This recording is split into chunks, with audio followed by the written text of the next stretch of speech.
So hey everyone, welcome to the Banker's Choice. I hope you all are doing great in your life. So SBI JA का first shift over हो चुका है. मेरा भी first shift में paper था. तो चलिए बात करते हैं कि क्या रहा मेरा attempt and level of difficulty क्या थे इस पेपर की.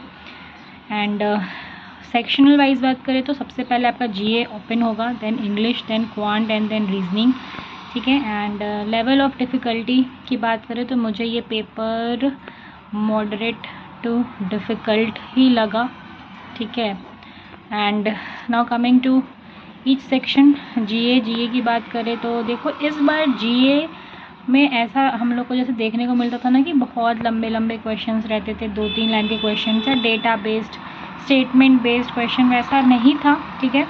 कुछ क्वेश्चंस मुझे वन लाइनर्स टाइप के भी लगे. एंड मोस्टली जो क्वेश्चंस थे वो दिसंबर जैन से बहुत सारे क्वेश्चंस आए थे. ठीक है. दिसंबर और जनवरी से ही मोस्टली क्वेश्चंस आए थे.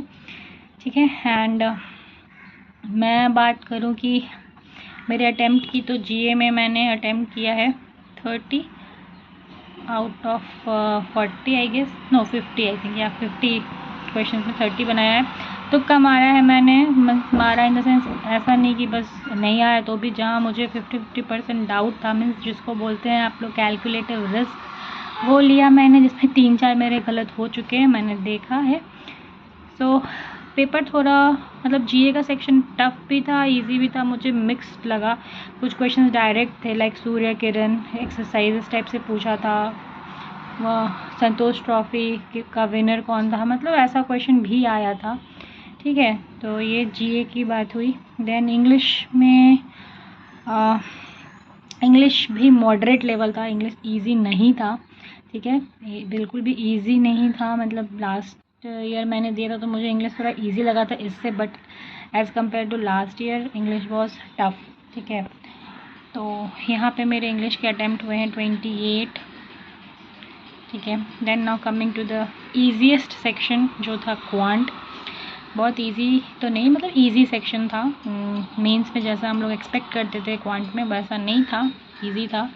फिर भी मेरा कमी है, 22 ही मैंने बनाया क्योंकि मेरा क्वांट बहुत अच्छा है नहीं. Sorry guys, so sorry.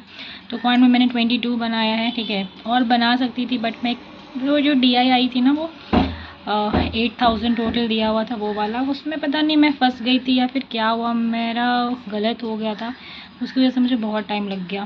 खैर जो भी हो, आई थिंक 2 DI थी, केसलेट DI भी थी, क्वाड्रेटिक इक्वेशन था, सिंप्लीफिकेशंस था, अर्थमेटिक ऑब्वियसली रहेगा ही, ये सब थे क्वांट में. अब रीजनिंग की बात करें तो रीजनिंग टफ था, डिफ़िकल्ट था. ठीक है. एंड रीजनिंग में मैंने 16 अटैम्प्ट किए हैं. एक पज़ल मैंने बनाया था, बाकी 2 पज़ल्स मेरे से बने ही नहीं. मैंने ऐसा नहीं कि मैंने अटैम्प्ट नहीं किया था, मैंने किया बट वो नहीं बना मेरे से. बाकी जो वन लाइनर्स टाइप के मतलब मिसलेनियस क्वेश्चंस मैंने बनाए थे, and like rows and columns के क्वेश्चंस थे वो मैंने बनाए थे. इनपुट आउटपुट मैंने नहीं बनाया था, कोडिंग डिकोडिंग भी मैंने नहीं बनाया था, वो दोनों मैंने देखा तक नहीं. ठीक है. ये सारे क्वेश्चंस आए थे. एंड सो ये मेरे अटेम्प्ट हैं जिसमें जीके में मैंने तुक्का लगाया है, 3-4 मेरे रॉन्ग हो गए हैं.